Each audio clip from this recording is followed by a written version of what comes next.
lundi 1er janvier 2024, une tribune signée par 150 personnalités du monde de la culture a été publiée dans Libération en réponse à une première tribune parue il y a une semaine dans Le Figaro. Cette nouvelle tribune, intitulée « Affaire Depardieu, l'art n'est pas un totem d'impunité », vise à contester les défenseurs de Gérard Depardieu, accusé par 14 femmes de violences sexuelles.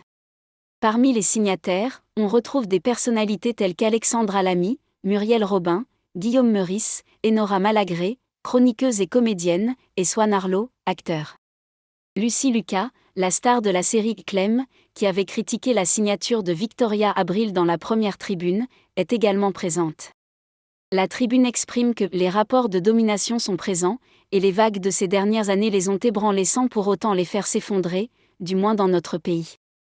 Elle affirme également que nul statut, nulle carrière, aussi brillante soit-elle, ne saurait se placer au-dessus de la mêlée et ainsi bénéficier d'une forme d'impunité, encore moins au nom de l'art.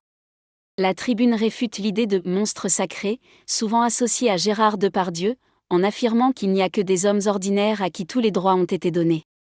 La tribune souligne que leur but n'est pas de s'attaquer à l'art qu'ils chérissent, mais plutôt de le protéger en refusant que celui-ci serve de prétexte à l'abus de pouvoir, au harcèlement ou aux violences sexuelles.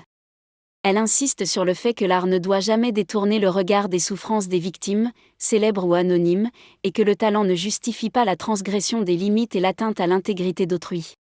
Contrairement à la première tribune, cette nouvelle tribune évoque également la place des victimes de violences sexuelles, soulignant qu'il est impératif de reconnaître leur courage et de les soutenir. Une contre-tribune signée par plus de 8000 artistes.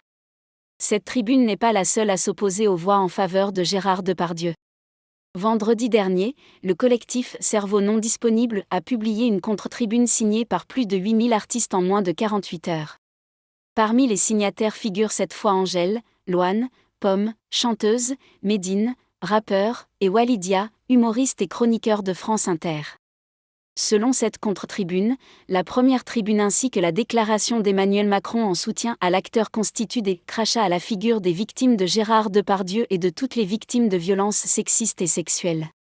Elle appelle à mettre fin au silence et à briser l'impunité, mettant en avant la nécessité de mettre en lumière la vérité et de mettre fin aux zones d'ombre.